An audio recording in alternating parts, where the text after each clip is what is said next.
హల్లెలూయా. దేవుని నామానికి స్తోత్రములు. గొప్ప గొప్ప దేవునికి లెక్కలేని వందనాలు. దేవుని బిడ్డలారా, మరొక ప్రసంగంతో మీ ముందుకు వచ్చాను. దయచేసి శ్రద్ధగా వినండి.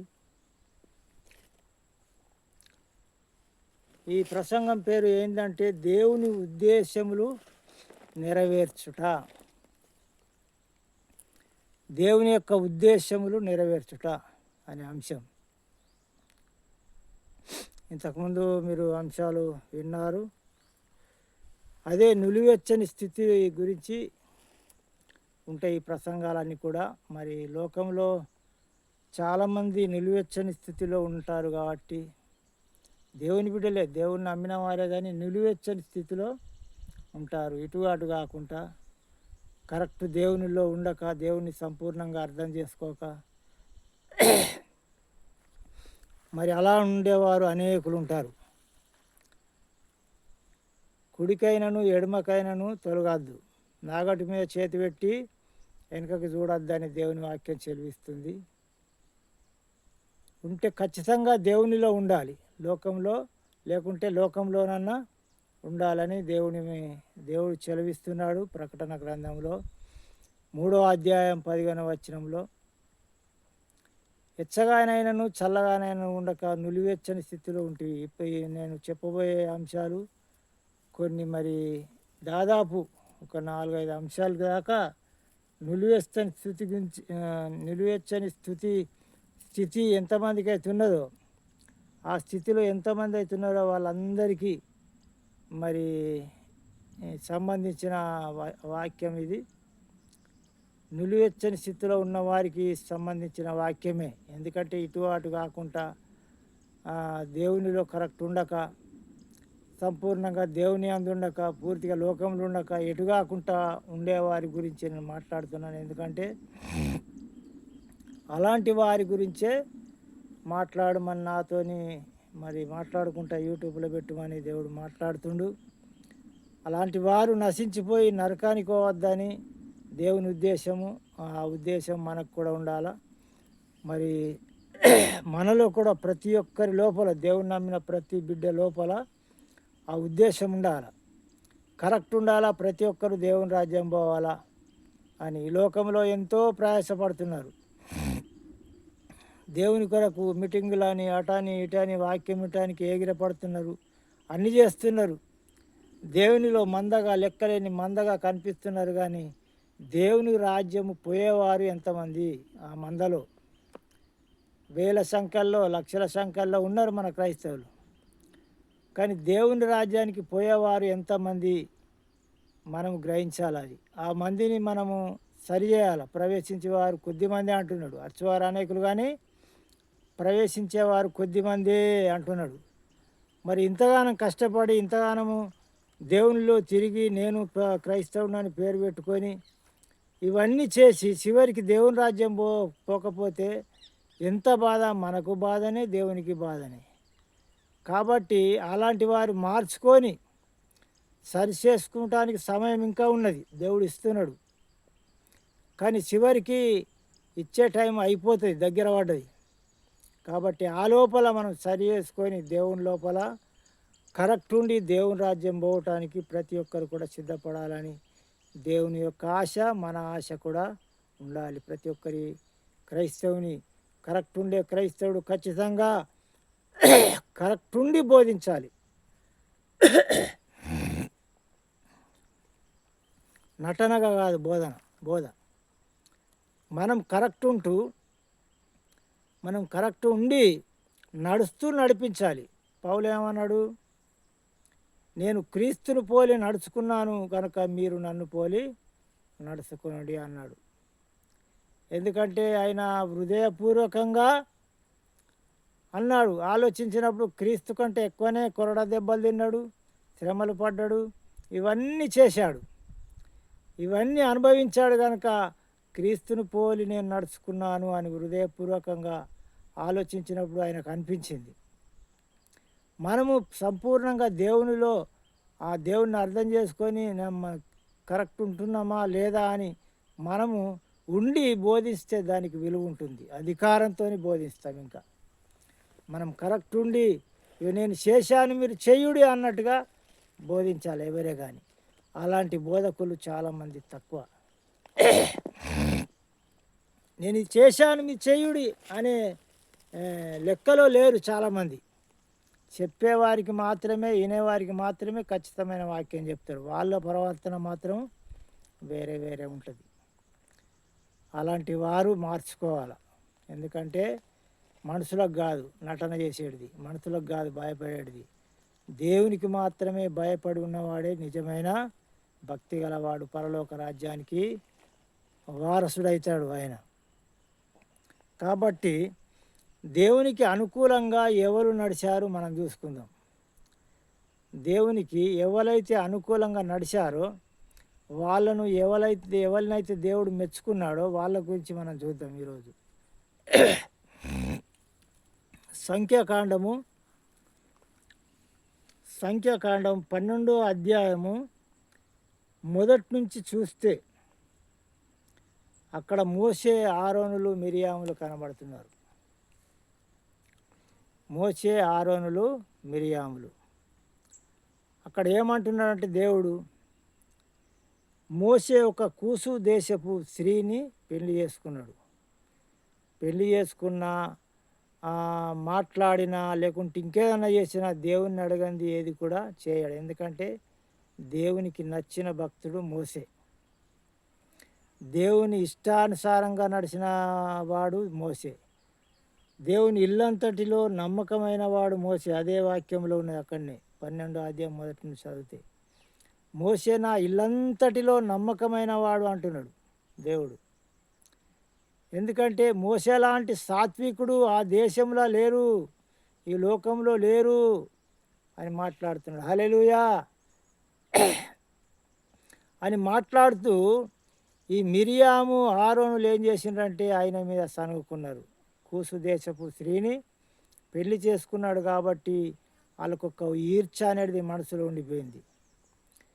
ఈయన ఈ వయసులో, ఈ 80 సంవత్సరాల వయసులో పడుసు పిల్లను పెళ్లి చేసుకున్నాడు అని ఈర్చ కలిగిందో మరి ఇంకేం కలిగిందో అదే ఉద్దేశం మనసులో పెట్టుకొని దేవుడు ఆయనతోనే మాట్లాడతాడా, మనతో మాట్లాడా, ఆయననే ఇదే అదే అనేది ఆయన మీద గులుగుడు సనుగుడు చేసిండ్రన్నమాట. చేసినప్పుడు వెంటనే దేవుడు వాళ్ళ ముగ్గురిని ప్రత్యక్ష గుడారం దగ్గరికి రమ్మన్నాడు. రమ్మన్న వల్లే మోషే, ఆరోనులు, మిరియాములు వచ్చినప్పుడు మాట్లాడుతున్నాడు. మోషే నా ఇల్లంతటిలో నమ్మకమైన వాడు, మంచివాడు, నాకు అనుకూలంగా మెదిలేవాడు మోషే. మీరు ఆయన మీద గునుగుడేంది, సనుగుడేంది అని మాట్లాడిండు. మోషే మన తర్వాత ప్రవక్తల వల్ల ఉంటే ఆ ప్రవక్తలతోని నేను కలల ద్వారా మాట్లాడతా, దర్శనాలు ఇచ్చి మాట్లాడతా దర్శనాలతో. కానీ మోషే అలాంటి వాడు కాదు. మోషేతో ముఖాముఖిగా దర్శనమిచ్చి మాట్లాడతా. మోషే నన్ను నిదానించి చూసినవాడు మోషేతో ముఖాముఖిగా మాట్లాడేవాడు. కానీ ప్రతి ఒక్కరితో కూడా ఆయనకు జర అనుకూలంగా, దేవునికి అనుకూలంగా ఎవరైతే ఉంటారో వాళ్ళతోని కళల ద్వారా మాట్లాడతారట, దర్శనాల ద్వారా కూడా మాట్లాడతారట. మరి ఆ కళలు నమ్మని వారు ఉన్నారు. డైరెక్ట్ దేవుడే చెప్తున్నాడు, యెహోవా దేవుడే. ఆ కళలు నమ్ముతలేరు కొంతమంది, దర్శనాలు నమ్ముతలేరు, అది లేదు ఇది లేదు అంత ఉత్తదే, అవి దయ్యబోధ అని అనేవారు కూడా కొన్ని సంవత్సరాల వారు ఉన్నారు. అది ఎంతవరకు వాస్తవం వాళ్ళు అనేది, అది ఎంతవరకు నిజము, ఇది దేవుని మాట కాదా? దేవుని మాట కాదా? స్వయంగా యెహోవా దేవుడు మరి మాట్లాడుతున్నాడు వీళ్ళతోని. మరి సంఖ్యాకాండంలో మీరు చూసుకోనండి, సంఖ్యాకాండంలో చూసుకుంటే మీకు అక్కడ ఉన్నది. అర్థం కాకపోతే ఎన్నిసార్లైనా చదువుకోండి, రాసి పెట్టుకోండి. హల్లెలూయా. మోషే దేవునికి ఇష్టమైన వాడు, దేవునికి అనుకూలంగా నడిచినవాడు, దేవుని ఉద్దేశములు ఏంటియో, దేవుని ఆలోచనలు ఏంటియో ఆలోచనలకు అనుకూలంగా నడిచినవాడు. అందుకే అంటున్నాడు దేవుడు, మోషే నా ఇల్లంతటిలో నమ్మకమైన వాడు. మీరు స్థిరంగా చదువుకోండి, రాసిపెట్టుకోండి, మీరు గ్రహించండి. ఇంకా మీకు అర్థం కాకపోతే 10 సార్లు చదవండి, 100 సార్లు చదవండి. కానీ వాక్యమును పూర్తిగా మనం చదివి సంపూర్ణంగా అర్థం చేసుకోవాలి. ఎందుకంటే ఏదో ఒకటి మనకి ఇష్టమైనది పట్టుకొని దాన్ని పట్టుకొని మనం ఊగులాడద్దు. దేవుని బిడ్డలారా, ప్రతి ఒక్కరికి చెప్తున్నాడు. స్వయంగా దేవుడు మాట్లాడిన మాట, యెహోవా దేవుడు మాట్లాడిన మాట ఇది. నేను ఊహించి చెప్పేది కాదు, నేను పెడ అర్థాలు పుట్టించి చెప్తున్నది కాదు ఇది. దేవుని బిడ్డలారా, మోషేలాగా మనం ఉండాలి. మోషే దేవుణ్ణి ఎలా అర్థం చేసుకున్నాడో, ఎలా ఆయనకు తగ్గింపుతోని మెదిలిండో, ఎలా దేవుణ్ణి బతిమిలాడాడో, ప్రజలు ఎంత తప్పు చేసినా కానీ, ఎన్ని నిందలు పెట్టినా, ఎన్ని బాధలు పెట్టినా, ఇశ్రాయేలీలందరూ ఆయన మీద గునిగినా సనిగినా ఇంకా వాళ్ళ కోసం ప్రార్థన చేసిండు. వాళ్ళని చంపేస్తా మోసే, నీ వలన నేను సంతానాన్ని కలగజేస్తా, నీ వలన విస్తరింపజేస్తా, కానీ వాళ్ళని ఉంచా నేను చంపేస్తానంటే వాళ్ళ తరపున కన్నీళ్లతోని ప్రార్థన చేసిండు. ప్రభువా, అద్దు ప్రభువా, మరి ఐగుప్తు నుండి తీసుకొచ్చి చంపటానికి దోలకపోయిండని, మరి ఐగుప్తీయులు ఇంకా వేరే వారు కూడా ఎన్ని దేశాల వారు అంత ఏలన చేస్తారు, చంపటానికే ఐగుప్తు నుండి దోలకపోయిండు అని అంటారు. ప్రభువా, నీ నామానికి మరి బదనం వస్తుంది, మహిమ రాదు అని మాట్లాడినప్పుడు సరే అని దేవుడు మరి ఒప్పుకున్నాడు. అలాంటిగా దేవునికే సమాధానం చెప్పిన మోసే, ఆ దేవునికి ఇష్టమైన మాట అది. కోపం మీద దేవుడు అన్నాడు, కానీ ఆ మోసే మాటను దేవుడు విన్నాడు. ఆయన మాట ప్రకారము కోపాన్ని తగ్గించుకొని ఉగ్రతను ఆపుకొని కొన్ని రోజులు అలాంటిగా మరి ఇంకా కూడా చేశాడు. ఇంకా కూడా అయినను దేవుడు చేసిన మేళ్లను, దేవుడు చేసిన అద్భుతాలను మనసులో ఉంచుకొని ఆయనను ఘనపరచక ఇంకా గునుగుడు సనుగుడు ఇవన్నీ చేస్తూ ఉంటే మళ్ళీ కొన్ని రోజులకి ఏమన్నాడంటే 20 సంవత్సరాలు మొదలుకొని 20 సంవత్సరాలు మొదలుకొని పై ప్రాయము గల ప్రతి ఒక్కరిని నేను నశింపజేస్తా, తెగులు చేత నాశనం చేస్తా అని దేవుడు మాట్లాడిండు. అలాంటిగానే చేశాడు కూడా. అందరిని తెగులు చేత నాశనం చేశాడు. 20 సంవత్సరాల కంటే కింది వారు, 20 సంవత్సరాల నుంచి తక్కువ వయసు గల వారిని అందరినీ కూడా మరి ఆ యొక్క పాలు తేనెలు ప్రవహించే దేశానికి నడిపించిండు. అందులోంచి పాత పెద్ద మనుషులు ఎవరెవరు పోయినారంటే, పాతోళ్ళు ఒక కాలేబు, యోసువ మాత్రమే మరి పాలు తేనెలు ప్రవహించే దేశానికి పోయిండు. మిగతా వారందరూ కూడా పిల్లలు, వాళ్ళ వంశాలకు పుట్టినవారు పిల్లలు. 20 సంవత్సరాల వయసు నుంచి కింది ప్రాయము గలవారిని అందరినీ కూడా చేర్చిండు, కానీ పై ప్రాయము గలవారిని అందరినీ కూడా నాశనం చేసిండు దేవుడు. ఎందుకంటే ఆయనకు వ్యతిరేకంగా, ఆయనను దేవుని సంపూర్ణంగా అర్థం చేసుకోక వ్యతిరేకంగా గులుగుడు సనుగుడు, సృష్టికర్త మీద గులుగుడు సనుగుడా. ఆయన సృష్టికర్త అని వాళ్ళకు తెలుసు, ఇంకా మనకు తెలియదు. మనం సరిగా బైబిల్ని బట్టి చదివిన దాన్ని బట్టి మనం నమ్ముతున్నాం. అలా అయితే అద్భుతాలు కళ్ళ నిండా చూసిండ్రు. ఎర్ర సముద్రం 2 పాయలైంది చూసిండ్రు. అక్కడ దోమలు ఈగలు తయారు చేసి ఐగుప్తుల మీద వాళ్ళని ఎంత శ్రమ పెట్టినరో అవన్నీ కూడా చూశారు. ఆకాశం నుండి మన్నాను కురిపించింది చూశారు. ఎంత గొప్ప దేవుడు! కళ్ళతో చూసినప్పుడు ఎంత నమ్మాలా, ఎంతో బలంగా ఉండాలి. ఇంకా అవన్నీ కళ్ళతో చూసి కూడా వాళ్ళు ఇంకా గునుగుడు సనుగుడు చేసిండంటే ఎవ్వరు ఊరుకుంటారు చెప్పండి? దేవుడు ఊరుకుంటాడా? మనము నమ్ముచున్నాము.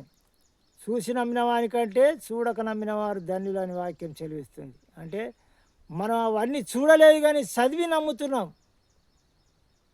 నిజానికి మన నమ్మకం వాళ్ళకంటే ఇంకా మంచిది అనిపిస్తుంది నాకైతే. ఎందుకంటే మీరు నమ్మాల. ఆ నమ్మకాన్ని ఇంకా పూర్తిగా ముందుకు నడపాల. ముందుకు నడిపించాల నమ్మకాన్ని. ఇంకా పెంచుకోవాల నమ్మకాన్ని. అంత గొప్ప దేవునికి తిరగబడి ఆయనకు వ్యతిరేకంగా మనం ప్రవర్తిస్తే దేవుడు ఒప్పుకుంటాడా? దేవుడు ఓర్చుకుంటాడా? ఆయనను ఎందుకు ఎందుకు మనల్ని తయారు చేసిండు? తినటానికి తాగటానికైనా, సుఖపడటానికైనా, లోకంలో ఇష్టం వచ్చినట్టు మాట్లాడటానికా, లోకంలో ఇష్టం వచ్చటానికి ఇష్టం వచ్చినట్టు ప్రవర్తించటానికా దేవుడు తయారు చేసింది? ఆయన బాధ్యత ఎలాగున్నది, ఆయన పశ్చాత్తాపం ఎలాగున్నది? ప్రతి ఒక్కరూ నేను తయారు చేసిన మనుషులు కాబట్టి నా రాజ్యం రావాలన్న పశ్చాత్తాపం ఆయనకున్నది. కానీ మనకు కొంచెమన్నా ఉండద్దా? కనీసం చారణమందం ఆటనమందం అన్న మనకు ఉండద్దా భారము? ఆ భారము పేతురు మీద మోపిండు. పేతురు ఎలాంటిగా భారము కలిగి ఉన్నాడో దేవునికి తెలుసు. ఆయన బలవంతుడు, ఆయన శక్తిమంతుడు, ధైర్యవంతుడు. అందుకొరకే పేతురును గొప్పగా ఆయన వాడుకున్నాడు. హల్లెలూయా. అలాంటి బరువు బాధ్యత అవసరమైతే పానం పెట్టడానికైనా నేను సిద్ధంగా ఉన్నాను అన్న ఉద్దేశంతో అలాంటిగా మనము ముందుకు నడవాలి. దేవుని లోపల సృష్టికర్త ఆయన భూమి ఆకాశాన్ని సమస్తాన్ని మాటతో సృష్టించిన వాడు కదా. ఆయనకు భయపడద్దా మనము? ఖచ్చితంగా భయపడాలి మనం. ఆయన ఉద్దేశంలో నెరవేర్చాలి. ఆయన ఇష్టాలు ఏంటియో తెలుసుకోవాలి. తెలుసుకొని నెరవేర్చాలి. ఇంతకుముందు మాట్లాడిన ఆ యొక్క ప్రసంగంలో మరి ఇంకా అది వివరంగా నేను దాన్ని వివరించాను. అంటే ఆయన ఉద్దేశములు, ఆయనను అర్థం చేసుకునే గుణముల గురించి మరి నేను మొత్తము అక్కడ వివరించాను. అది మొదటికెళ్ళి మీరు సీరియల్గా వినాలని నేను ఆశపడుతున్నాను. ఎందుకంటే ఆ విషయాలు మళ్ళీ ఈ ప్రసంగంలో చెప్తే మళ్ళీ ఇంకా ఎక్కువ పొడుగవుతాయి, పెద్దగా అవుతుంది అని నేను చెప్తలేదు. మరి దాంట్లో ఖచ్చితంగా వాక్యాలు చూపించి నేను మాట్లాడాను.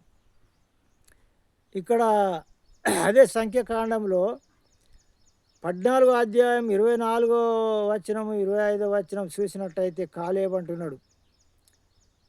కాలేబట మంచి మనసుతో, నిండు మనసుతో దేవుణ్ణి అనుసరించాడట. అందుకొరకు ఆయన పిల్లలు, ఆయన సంతానము పాలు తేనెలు ప్రవహించే దేశమునకు మరి పోతారని స్వతంత్రించుకుంటారని మాట్లాడుతున్నాడు దేవుడు మాట్లాడుతున్నాడు. అలానే మళ్ళీ యోసువ గ్రంథంలో 14వ అధ్యాయము 8వ వచనం చూస్తే అక్కడ కూడా మరి అంటున్నాడు మోసే, నీవు నిండు మనసుతో అనుసరించినావు దేవుణ్ణి, నువ్వు అడుగుపెట్టు ప్రతి స్థలము నీకు ఇస్తాడు దేవుడు. నీ సంతానము వర్ధిల్లింపబడుతుంది, నీ సంతానం స్వతంత్రించుకుంటుంది పాలు తేనెలు ప్రవహించు దేశమును అని అక్కడ మోసే మాట్లాడుతున్నాడు. అంటే దేవునికి అనుకూలంగా మనం మెదలాలా, ఆయన ఇష్టమేందో, ఆయన మనసు ఏందో తెలుసుకొని దేవుని మనసుకు నచ్చినట్టు మనం ఉండాలి. ఎవరమే కానీ ప్రతి ఒక్కరము దేవుని ఇష్టాలు ఏవి, దేవుని చిత్తమేది, ఆయన ఉద్దేశంలో ఏంటి, అలాంటిగా ప్రవర్తించాలా, అలాంటిగా మనము మసులుకోవాలా, అలాంటిగా ఆయనకి ఇష్టమైనట్టుగా మనము ఆరాధించాలా. తగ్గింపు స్వభావంలో, దీన మనసులో ఓపిక, శాంతము, సమాధానము, వివేకము, హల్లెలూయా, ఇవన్నీ కలిగి మనం ఉండాలి. ఇంకా మనం చూసుకుందాము. ఇక్కడ గొప్ప శబ్దంతో లూకా సువార్త 19వ అధ్యాయం 38 నుండి చూస్తే అక్కడ గాడిద పిల్ల మీద యేసు ప్రభును మరి ఊరేగింపు చేస్తున్నారు. ఆ యొక్క శిష్యులు, ఆ జనులు ఆయన చేసిన అద్భుతాలను బట్టి గొప్ప శబ్దంతో కేకలు వేస్తూ ఆయన చేసిన అద్భుతాలను వివరిస్తూ ఓసాన్నా జయము జయము, ఓసాన్నా జయము జయము అని కేకలు వేస్తున్నారు. హల్లెలూయా. ఆ కేకలు వేస్తుంటే ప్రభుల వారు ఆనందిస్తున్నాడు, సంతోషిస్తున్నాడు. ఎందుకంటే ఘనపరచాలని చాలామందికి ఎవరి మనుషులకమైనా మనకు కూడా ఉంటుంది. నేను ఘనపరచబడాల, నన్ను పొగడాల, నేను మంచి పనులు చేస్తే నేను మంచి పనులు చేయాలి, చేసిన దాన్ని బట్టి ఎవరైనా పొగిడితే మనకు సంతోషం కలుగుతుంది, పొగిడితే మంచిగా అనిపిస్తుంది. రాజకీయ నాయకులు అసొంటిది వాళ్ళు బారణ మందం ఖర్చు పెట్టి చారణ మందం మింగి పక్కకి వేసుకుంటారు కావచ్చు, మనం ఖచ్చితంగా చెప్పలేము. అలాంటి వారు అసొంటిది చేసినవన్నీ చెప్పుకుంటా వాళ్ళు ఘనపరుచుకుంటారు. వాళ్ళ కింద ఉన్న వాళ్ళు వాళ్ళని ఘనపరుస్తారు. ఇది చేసిండు, మా నాయకుడు అది చేసిండు, ఇది చేసిండు, ఎవడు చేసిండు ఇంత మంచి పనులు అన్నట్టుగా మరి పెద్ద పెద్ద సభలు పెట్టి మీటింగులు పెట్టి అక్కడ ఘనపరుస్తూ ఉంటారు. మరి దేవుడైతే ఉన్నదంతా మనకిచ్చేసిండు, ఉన్నదంతా ఏమి లేకుండా మనకిచ్చేసిండు. ఆయన బీదవాడుగా లోకంలోకి వచ్చిండు. శక్తిమంతుడు, సర్వాధికారం, సర్వధనము ధాన్యము అంతా ఐశ్వర్యవంతుడు.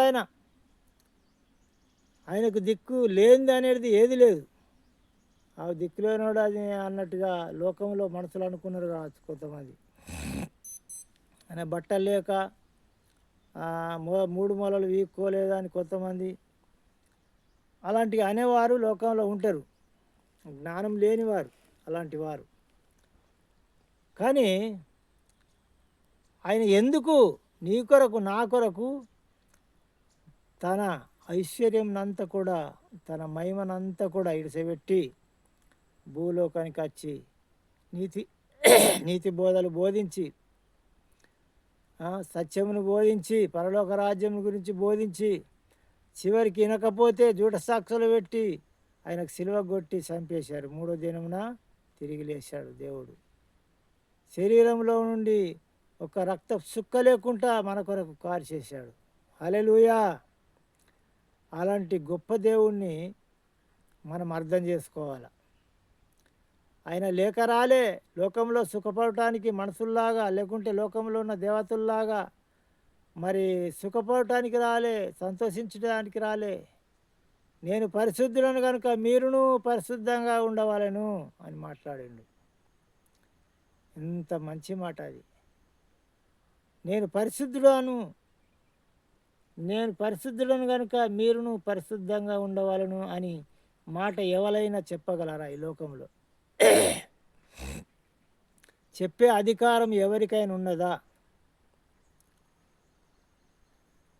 నేను పరిశుద్ధుడను అంటే ఏ పాపం లేనప్పుడే పరిశుద్ధుడు, ఏ చిన్న పాపం లేనివప్పుడే పరిశుద్ధుడు. నేను పరిశుద్ధుడనని లోకంలో దేవతలు కానీ మనుషులు కానీ ఎవరైనా చెప్పే అధికారము వాళ్ళకు ఉన్నదా? అర్హత ఉన్నదా? ఆ అర్హత ఎవరికి కూడా లేదు. నాలో పాపం ఉన్నదని ఎవడు స్థాపించగలడు అని గట్టిగా నొక్కి మాట్లాడుతున్నాడు. నాలో పాపం ఉన్నదని ఎవడు స్థాపించగలడని ఇంకెవరైనా అనగలరా? అలాంటిగా అనటానికి అధికారం లేదు, అర్హత లేదు ఎవరికి. ఎందుకంటే ప్రతి ఒక్కడు కూడా, భూమి మీద పుట్టిన ప్రతి ఒక్కడు కూడా, మానవులు కానీ దేవతలు కానీ మనకు వాళ్లకు తేడా లేకుండా పాపం చేసినట్లు రుజువులు ఉన్నాయి ప్రతి గ్రంథంలో రుజువులు ఉన్నాయి. మరి ఆయన నిజమైన దేవుడు అని అనటానికి అవి చాలు రుజువులు. నిజమైన దేవుడు అని, పాపం లేనివాడే దేవుడు, పాపం చేయనివాడే దేవుడు. పాపం చేసిన వాడు దేవుడు ఎట్లా అవుతాడు? దేవుడు అన్నవాడు పాపం చేయడు, చేయించడు.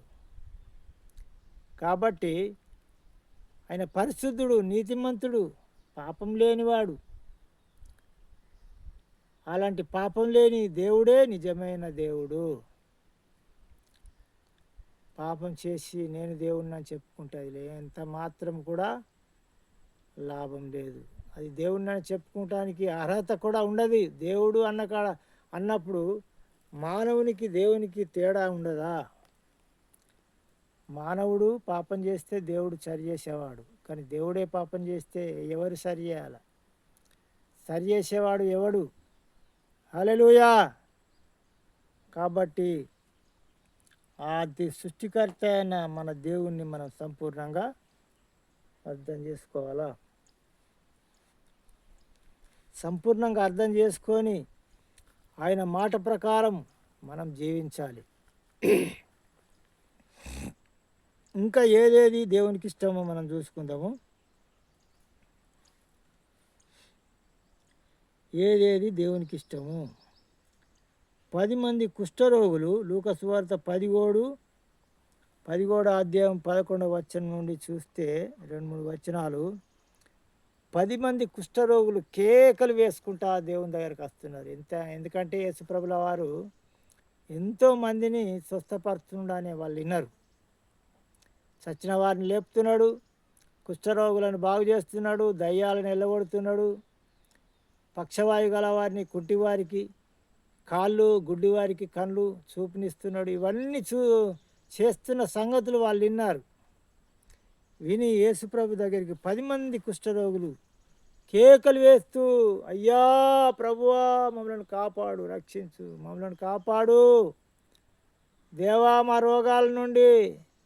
రోగాలను తొలగించు, మా సమస్యలను, ఈ బాధలను, ఊరోళ్ళంతా మమ్మల్ని వెలివేశారు. బయట తిరుగుతున్నాము, మేము ఊరవతలు ఉంటున్నాము, తినడానికి తిండి దొరుకుతలేదు, గంజి దొరుకుతలేదు, ప్రభువా క్షమించు, ప్రభువా మమ్మల్ని కరుణించమని కేకలు వేసుకుంటూ వచ్చిండ్రు.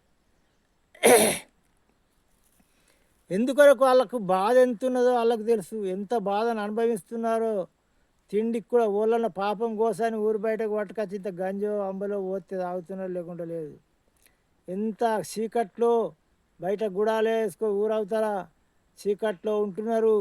ఏడన్నా పాపం కోసాని వాళ్ళన్నా ఇంత పోతే తాగుతున్నారు, లేకుంటే ఉపవాసం ఉంటున్నారు. ఎంత నరకం అనుభవిస్తున్నారో, వాళ్ళ నరకము, వాళ్ళ బాధలు అనేది వాళ్ళకు తెలుసు, ఎంత అనుభవిస్తున్నారో. వాళ్ళ శ్రమ వారికి మాత్రమే తెలుసు. అందుకొరకే అవన్నీ భరించలేక సృష్టికర్త అయిన దేవుడు, శక్తిగల దేవుడు, బలమైన దేవుడు, ఈయన అనేకులను స్వస్థపరచుండు, మమ్మల్ని కూడా స్వస్థపరచడన్న నమ్మకంతో కేకలు వేసుకుంటా మరి వచ్చారు ఆయన తాటికి. హల్లెలూయా.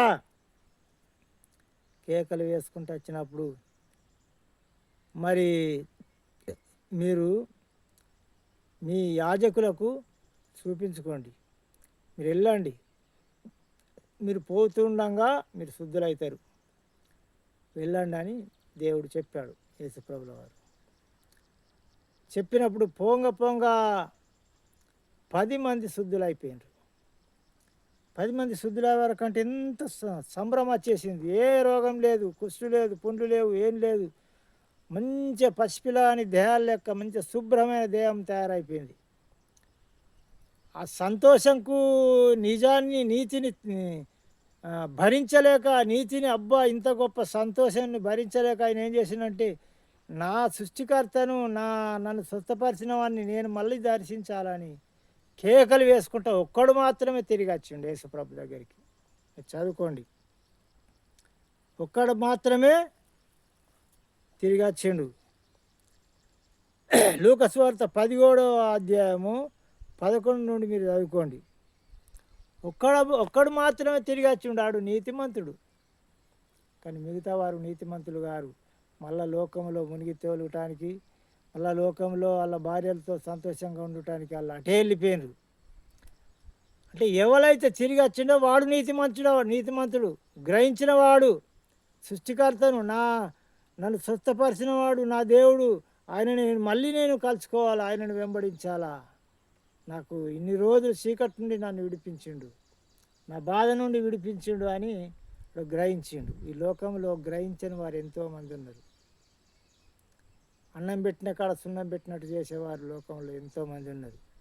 స్వస్థత పొందుతారు కానీ దాన్ని మర్చిపోతారు, సుఖం వచ్చినాక మర్చిపోతారు. దేవుడు ఏమంటున్నా అంటే, నీకు చేసిన ప్రతి మేలుని కూడా మర్చిపోవద్దట.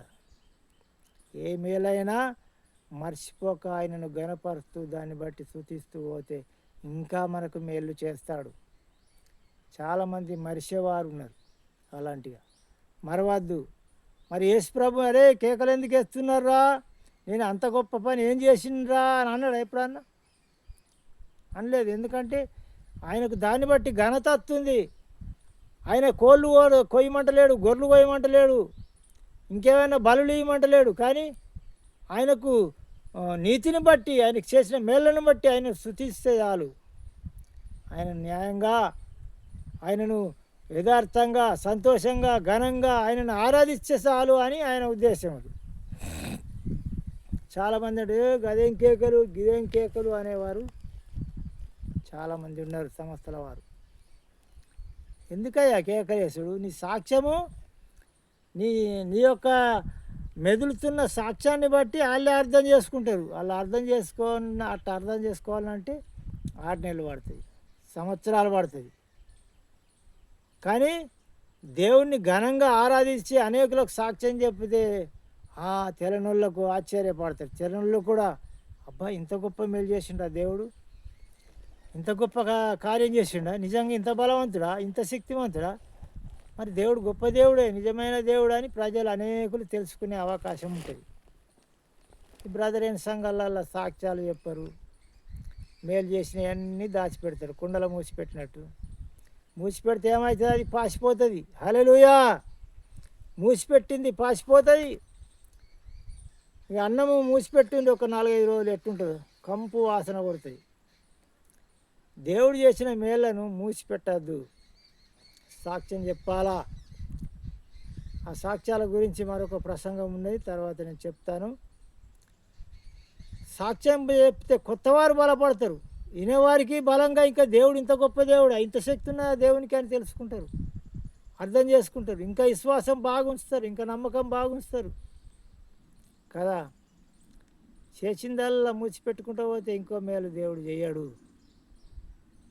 దేవుని యొక్క అద్భుతాలను అడుగు కింద దొక్కినట్టు అయిపోతుంది, అక్కడ కాలు కింద దొక్కేసినట్టు అయిపోతుంది. హల్లెలూయా! ఇక చేసిన మేలు బ్రదర్ అండ్ సంఘంలో నేను వాక్యం చెప్పడానికి పోయిన ఒకరోజు వాక్యం విన్నారు, చాలా సంతోషించారు, చాలా బాగా చెప్పిండ్రని జర పొగినట్టు వేరే వాళ్ళు లేచి కూడా మాట్లాడిండ్రు.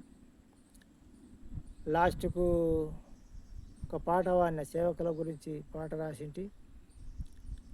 వాళ్ళ పాటలకు సప్పట్లు కొట్టరు, దేనికి సప్పట్లు కొట్టరు, మౌనంగానే వాళ్ళ మౌనమే ఉంటుంది. బయట సప్పుడిని రాదు, పాటలు సప్పుడిని రాదు, ప్రార్థన సప్పుడిని రాదు, సప్పట్లు అనే మాటలే ఉండయి ఆ సంఘంలోకి నేను పోయిన.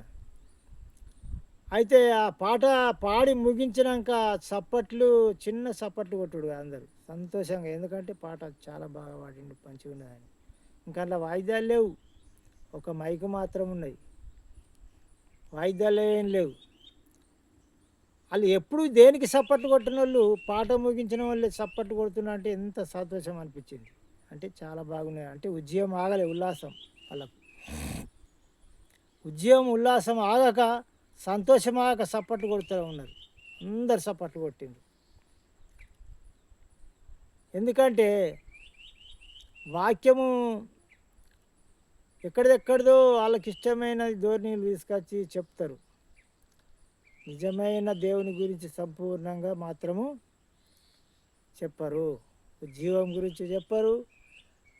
దేవుడు మరి ఎలా ఆనందిస్తాడు, ఎలా సంతోషిస్తాడు, ఎలా ప్రవర్తిస్తే ఆనందిస్తాడు, దేవుడు సంతోషిస్తాడు అనే ఉద్దేశముతో చెప్పరు, దేవుని గణపరచరు. మరి రుజువులతో సహా నేను ఆ రోజు వాక్యం చెప్పాను. ఎప్పుడు రా అయ్యా, మీరు ప్రతివారం రాండి అని కొంతమంది నన్ను బతిలాడారు.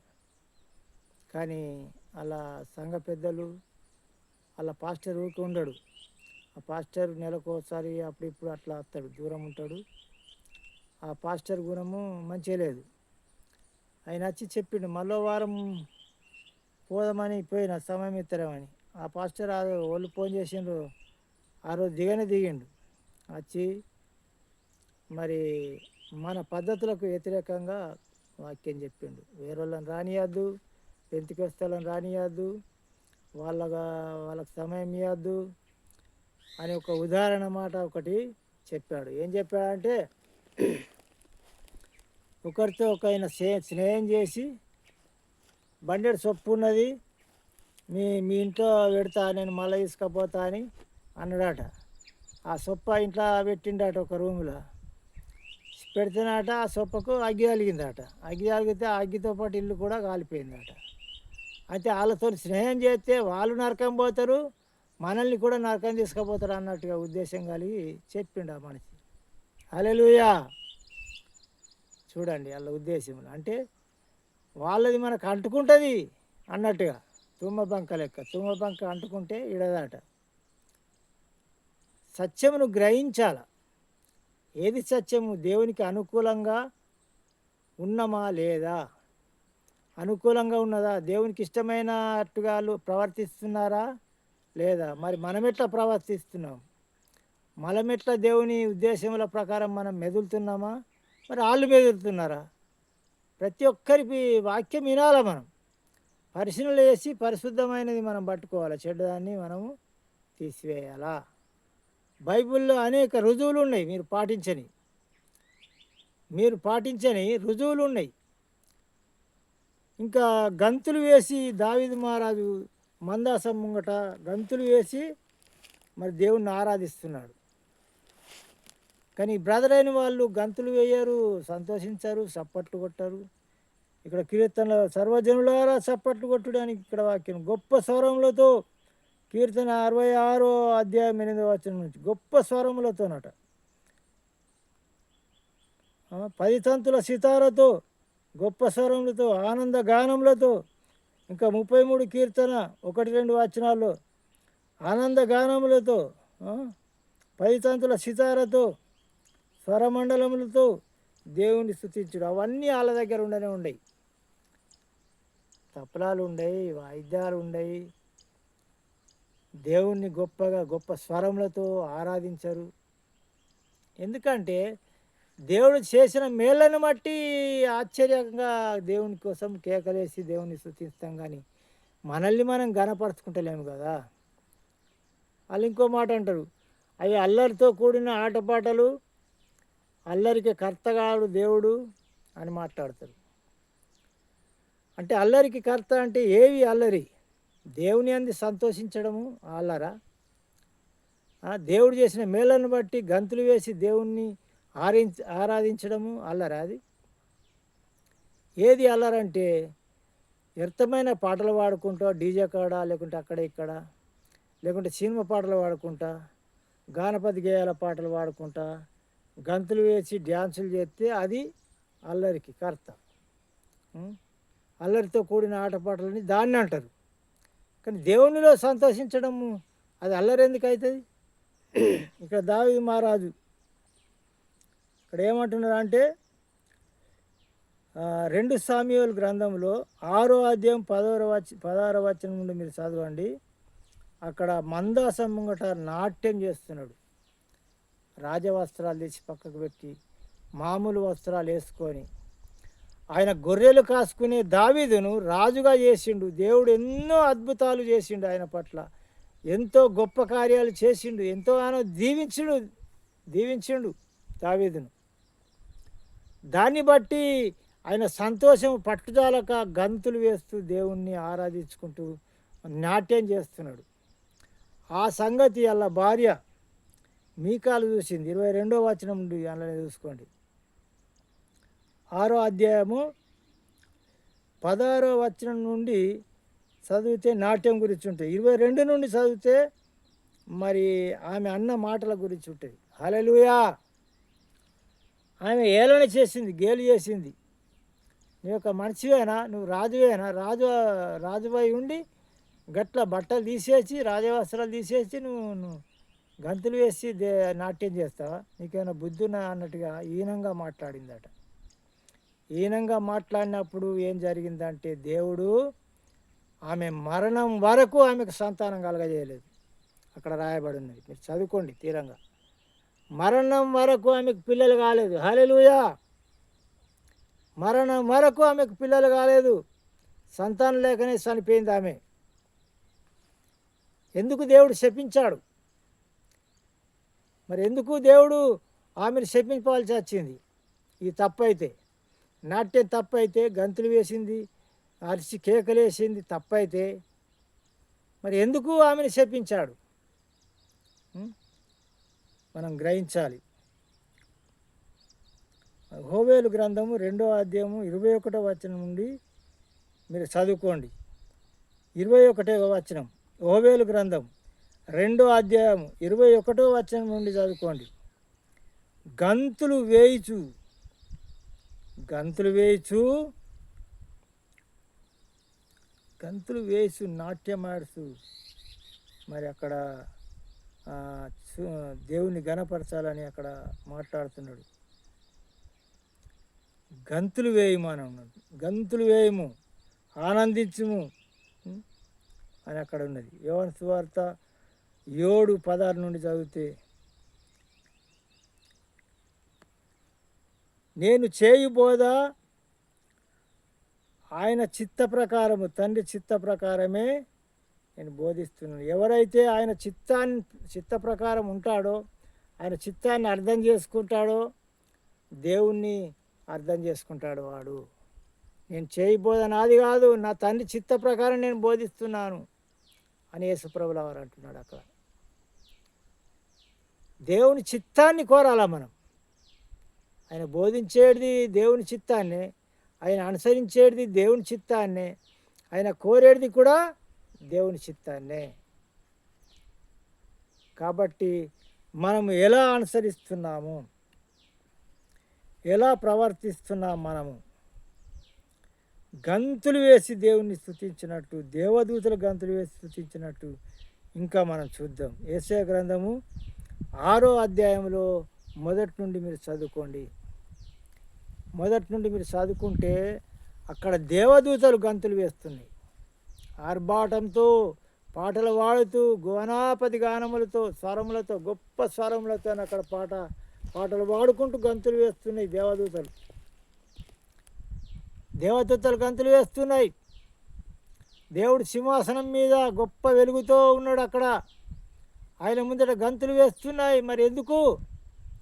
దేవుడు ఎందుకు ఒప్పుకుంటుండు గంతులు వేస్తూ దేవుణ్ణి ఆరాధిస్తే? ఆయన చేసిన పద్ధతులు చిన్నయా? ఆయన చేసిన పనులు చిన్నయా? ఆయన గొప్ప కార్యాలు, ఆయన మాటతో సృష్టిని కలగజేసిండు. ఆకాశం భూమి అక్కడ ఆగమంటే అక్కడ ఆగింది. ఈ నీళ్ళను వేరుపరిచి ఆ నీళ్ళను అక్కడనే ఉండాలా అంటే అక్కడనే ఆగినాయి. అవి ఇప్పటికి సూర్యచంద్ర నక్షత్రములను తయారు చేసిండు. ఆయన మాట ప్రకారం ఇప్పటికీ ఏం తేడా లేకుండా తిరుగుతున్నాయి, టైం తేడా లేకుండా. హల్లెలూయా. ఆయనతో కాందేంది? ఆయనని సమస్తమును సృష్టించిన వాడు, భూమి ఆకాశములు పరలోక రాజ్యము సర్వాధికారము ఆయన మహిమతో నిండి ఉన్నదని గొప్ప స్వరంతో దేవదూతలు గంతులు వేసుకుంటా మరి స్తుతిస్తున్నాయి. అంటే దేవదూతల కంటే గొప్పలమా మనము? గంతులు వేసి స్తుతిస్తే, గణపరిస్తే అది తప్ప? చెప్పండి దేవుని బిడ్డలారా. ఎవరెవరైతే ఇది పాటిస్తలేరో మీరు గ్రహించండి. అంటే మీకు వ్యతిరేకంగా నేను చెప్పుడు కాదు, వాక్యం చూపించి చెప్తున్నాను. ఎందుకంటే దేవునికి ఇష్టమైనది కాబట్టి మనకు కూడా ఇష్టం కావాలా. దేవునికి ఏది ఇష్టమైతే మనకు అది ఇష్టం కావాలా. దేవునికి ఇష్టమైన దాన్ని మనం అనుసరించాలా, నడవాలా, ప్రవర్తించాలా, పద్ధతులు పాటించాలా. అది కష్టమైన, నష్టమైన, బాధ అయినా అట్ట పాటించాలా. కానీ దేవునికి ఏమో ఇష్టమైతే నాకు ఇష్టం లేదు నేను చెయ్య అంటే ఏమన్నట్టు? అది అంటే దేవుని కంటే గొప్పనివా? లేకుంటే దేవదూతల కంటే గొప్పనివా? చెప్పు. దేవదూతలు తప్పు చేసినట్టయితే లూసిఫర్ని ఏం చేసిండు? తప్పు చేస్తే ఊరుకున్నాడు దేవుడు? సైతానుగా మార్చేసి భూమికి తన్ని పడేసిండు. హల్లెలూయా.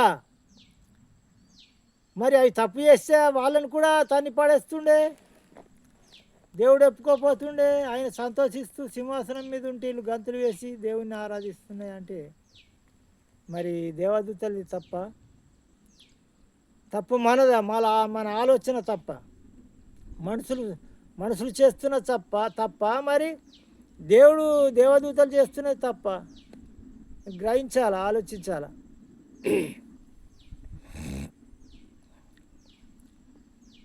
మనుషులు అసలు చేసినది ఒక మంచి పని చేస్తే ఆయనను పొగిడితే ఆయన ఆనందిస్తాడు, సంతోషిస్తాడు. నన్ను పొగిడితే బాగుండు అని ఉద్దేశం మనసులో ఉంటుంది కొంచెమన్నా. ఎందుకంటే చేసిన మంచి పనిని బట్టి. మంచి పనులు చేయకున్నా కానీ నన్ను సాటుకు తప్పులు చేసి చిక్కుంటా ఏదో ఒకటి కొంచెం మంచి పని చేసినట్టు నటించే వారు కూడా నన్ను పొగిడితే బాగుండు మంది ముంగట అన్నట్టుగా ఉంటుంది కొంతమందికి. మరి దేవునికి ఉండదు, ఇన్ని గొప్ప కార్యాలు చేసిన దేవునికి నన్ను పొగడాలి, నన్ను గనపరచాలి అని ఉండదా? నన్ను పొగడాలి, నన్ను గనపరచాలని ఉంటుందా లేదా? ఖచ్చితంగా ఉంటుంది. ఇక్కడ మలాకి 1వ అధ్యాయం 6వ వచనం నుండి చదువుకుంటే, నేను తండ్రిని అయితే నాకు రావాల్సిన ఘనత ఏది? నేను యజమానుడనైతే నాకు భయపడువాడు ఎక్కడా అని దేవుడు మాట్లాడుతున్నాడు. మలాకి 1వ అధ్యాయం 6వ వచనం నుండి చదువుకోండి మీరు. హల్లెలూయా. అంటే ఆయన భయం ఉంటే ఆయనను గనపరుస్తాం. దాసుడు యజమానుని గనపరుస్తాడు. కుమారుడు తండ్రిని గనపరుస్తాడు. కానీ నేను తండ్రిని అయితే మరి నాకు రావాల్సిన ఘనత ఏది అని అంటున్నాడు ఇక్కడ. నేను యజమానుడు అయితే నాకు భయపడేవాడు ఎక్కడా? భయపడేవాడు లేడు. ఎందుకంటే ఇప్పుడు పోలీస్ ఆయన అయితేనే ఇప్పుడు ఫోన్ చేయగానే ఉరికొస్తాడు, తప్పు చేసిన శిక్షిస్తాడు. మన దేవుడు అట్లా కాదుగా, వెంటనే ఉరికొచ్చేటాడు కాదుగా. అందుకొరకని మీరు భయపడతలేరు దేవునికి, అంతేనా? అందుకొరకనే భయపడతలేరు. తప్పైన కుమారుడు తిరిగి వచ్చినప్పుడు దేవుడు ఎంత ఆనందించాడు. మారు మనసు పొంది ఆయన హృదయం ఏందో తెలుసుకున్నాడు, హృదయం ఏందో అర్థం చేసుకున్నాడు. దేవుడు అర్థం చేసుకొని ఆ సంతోషం తట్టుకోలేక, నా కొడుకు తప్పు చేసినా సరే చేసిండు కానీ చివరికైతే నన్ను అర్థం చేసుకున్నాడు, తండ్రిని అర్థం చేసుకున్నాడు అని ఆ సంతోషాన్ని తట్టుకోలేక ఏం చేసిండంటే వాయిద్యాలు, నాట్యాలు, కనకలను తెప్పించి గొప్ప విందు, పటస్థ వస్త్రాలు ఆయనకు తానం చేపించి, ఏలుకు ముద్దు టుంగురము, ఇవన్నీ తొడిగించి నా కొడుకు చనిపోయి బ్రతికిండు, తప్పిపోయి దొరికిండు అని ఆనందంతో, దేవునికి ఎంత ఆనందమో, మార్పు కలిగి మంచిగా మారితే దేవునికి ఎంత ఆనందమో, పాపను విడిచిపెడితే దేవునికి ఎంత ఆనందమో మనం అర్థం చేసుకోవాలి. పాపను విడిచి, దేవునికి విరోధమైన మాటలు విడిచి, కక్షను విడిచి, తలంపులను, దేవునికి విరోధమైన తలంపులను, ఆలోచన అన్నీ తీసి పక్కకు పెట్టేసి, ప్రభువా నేను పాపిన నీకు చేయకుండా మనం ఉన్నట్టయితే మార్పు కలిగితే మన హృదయమును దేవుడు పరిశీలన చేస్తాడు. దేవుడు మాటలతో కాదు, నటన కాదు, హృదయపూర్వకంగా. తప్పైన కుమారుడు ఏం చేసి హృదయపూర్వకంగా ఆయన ఆలోచించాడు. నా తల్లి దగ్గర ఎంతోమంది జీతగాళ్ళు, అక్కడ నేను కుమారుణ్ణి కాదు కానీ నేను ఒక జీతగానిలాగా నేను ఉండి నా అన్నం సమృద్ధి ఉంటుంది అక్కడ. పరలోకమునకు నీకు విరోధంగా నేను పాపం చేసిన తండ్రి అని నా తండ్రిని వేడుకుంటా అని మనసులో హృదయపూర్వకంగా తలుసుకొని ఆయన వచ్చాడు. ఆ సంగతి ముందే తండ్రికి తెలిసింది, తండ్రికి అర్థమైంది హృదయమును. తండ్రి అంటే దేవుడు, కుమారుడు అంటే మనము. హల్లెలూయా, ఇంకెవరో కాదు. అలాంటి గొప్ప దేవుణ్ణి మనం అర్థం చేసుకోవాలి. ఆయనకు పాపానికి దూరంగా ఉన్నప్పుడు ఆయనకు సంతోషం కలుగుతాయి. ఏ ఆలోచన ఉన్నాయో దేవునికి విరోధంగా, ఏ ఉద్దేశములు ఉన్నాయో, ఏ ప్రవర్తన అవన్నీ కూడా తీసివేసి అని ఉంచేసి మనం ఎప్పుడైతే మనస్ఫూర్తిగా సంపూర్ణంగా దేవుని వైపు తిరుగుతామో అది దేవుడు తెలుసుకుంటాడు. అప్పుడు మనతో మాట్లాడతాడు, మనల్ని కౌగిలించుకుంటాడు, ముద్దు పెట్టుకుంటాడు. ఆయనకు లెక్కలేని సంతోషం, ఆనందం ఉంటుంది. దేవుణ్ణి సంతోషపెట్టే వారంగా మనం ఉన్నామా? దేవుణ్ణి గాయపరుస్తున్నామా? ఇంకా ఆయనకు వ్యతిరేకమైన పనులు చేస్తూ, వ్యతిరేకమైన మాటలు మాట్లాడుతూ, వ్యతిరేకమైన పద్ధతుల్లో మనం ఉంటూ ఇంకా ఆయనకు గాయపరుస్తున్నామా? ఆయనను దుఃఖపరుస్తున్నామా? ఎలా ఉన్నాం మనం? మనం అది అర్థం చేసుకోవాలి దేవుని బిడ్డలారా. అర్థం చేసుకొని ఆయనకు మాదిరిగా మనం ఉందాం. ఆయనకి ఏది ఇష్టమో అది చేద్దాం. ఆయనకి ఇష్టమైన ఆరాధనను మనం చేద్దాం. ఆయనకి ఇష్టమైనట్టుగా ఆలోచనలు చేద్దాం.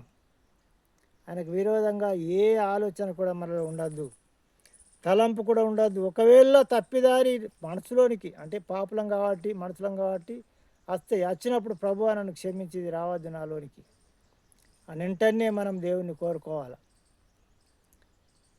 ఇలాంటి ఆలోచనలు నాకు రావద్దు, మీకు విరోధమైన చెడ్డ ఆలోచనలు కానీ చెడ్డ మనసు కానీ నాలోనికి ఎంత మాత్రం రావద్దు ప్రభువా అని మనం కోరుకోవాలి.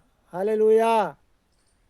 కాబట్టి దేవుని బిడ్డలాల ఈ యొక్క నా తండ్రి శ్రద్ధగా వినండి, అనేకులకు షేర్ చేయండి.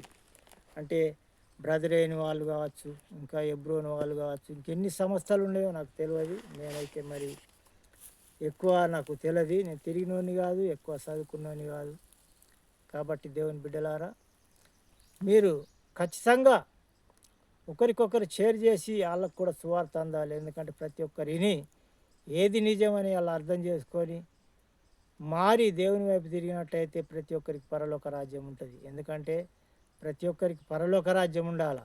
ఎందుకంటే ఇన్ని రోజులు దేవుణ్ణి ఆరాధన చేసి గణపరిచి అన్ని చేసి మనం నరకానికి పోతే ఎలా ఉంటుంది చెప్పండి?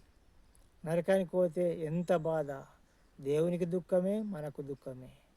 కాబట్టి ఎవరు కూడా నరకం పోకుండా ఉండాలంటే ఈ వాక్యాన్ని అనేకులకు షేర్ చేయండి, అనేకులకు పంపించండి, సబ్స్క్రైబ్ చేయండి, లైక్ చేయండి. ఇంకా అనేక ప్రసంగాలు మరి పెట్టేటివి ఉన్నాయి. సంపూర్ణంగా విని శ్రద్ధతో విని గ్రహించండి దయచేసి. గీడేం చెప్తాడు, ఇంతే మనిషి ఎట్లనే ఉన్నాడు అని మీరు అనుకోకండి. హృదయంలో ఆలోచన, దేవునికి అనుకూలమైన ఆలోచన ఎలా ఉన్నది, దేవునికి అనుకూలంగా ఉన్నది ఆలోచన ఎట్లా చెప్తున్నా, ఏ ఉద్దేశంతో చెప్తున్నా అనేది మీరు గ్రహించాలి. ఇంతకుముందు వాక్యాలను ఇంకా మరి చెప్పాను. అది విన్న తర్వాత మరి నా ఉదయం నా స్వభావం అనేది మీకు అర్థమవుతుంది. నేను మరి నటించేవాడినా లేకుంటే దేవుని భక్తితో యథార్థంగా చెప్పేవాడిని అనేది మీకు అర్థమవుతుంది. మరి 40 పాటలు రాశాను, మీరు ప్రార్థన చేయండి. అవన్నీ కూడా యూట్యూబ్లో పెట్టాలనుకుంటున్నాను. మరి ప్రతి ప్రసంగాన్ని కూడా 200 ప్రసంగాలు సిద్ధపరిచాను. ప్రతి ప్రసంగం కూడా యూట్యూబ్లో పెట్టాలని నేను ఆలోచన ఉన్నాను. ఎందుకంటే నాకు సంఘం లేదు, నేను అక్కడిక్కడ మరి సంఘాలకు వాక్యం చెప్పడానికి పోతా, సమయం ఇచ్చిన కాడల్లా వాక్యం చెప్తా, సాక్ష్యం చెప్తా, పాటలు పాడతా. అలాంటిగా నేను వాడబడుతున్నాను. ఇంకా ముందుకు నడవాలని నాకున్న ఆటంకాలు ఎన్నో ఉన్నాయి. నా కుటుంబం నుంచే నాకు ఆటంకాలు ఉన్నాయి. మరి ఆటంకాలన్నీ తొలగిపోయినట్లు మీరు ప్రార్థన చేయండి, ప్రార్థన చేయండి ఇంకా ముందుకు నడవాలని. దేవుని బిడ్డలారా అలాంటిగానే మరి నన్ను ముందుకు నడుస్తున్నట్లు మీరు ప్రార్థనలో పెట్టండి దయచేసి. మరి అనేక విషయాల్లో కూడా నాకు ఇబ్బందులు, బాధలు, ఆటంకాలు ఎదురవుతున్నాయి. అవన్నీ కూడా తొలగిపోయినట్లు ప్రార్థన చేయండి దేవుని బిడ్డలారా. మరి నేను పెట్టిన ప్రసంగాలు కానీ మరి పాటలు కానీ మీరు శ్రద్ధగా వినండి. శ్రద్ధగా వింటే మీకు అర్థమవుతుంది. ఎందుకంటే కొంచెం విని కొంచెం వినకపోతే అది అర్థం కాదు. నా ఉద్దేశం అర్థం కాదు, నా ఆలోచన అర్థం కాదు, దేవుని ఉద్దేశము అర్థం కాదు. కాబట్టి వినండి, గ్రహించండి. మరి మనమందరం కలిసి దేవుని సువార్తను వ్యాపింపజేద్దాము, దేవుని రాజ్యాన్ని కడదాము. ఈ కొద్ది మాటలు దేవుడు దీవించి ఆశీర్వదించును గాక. Amen, amen, amen.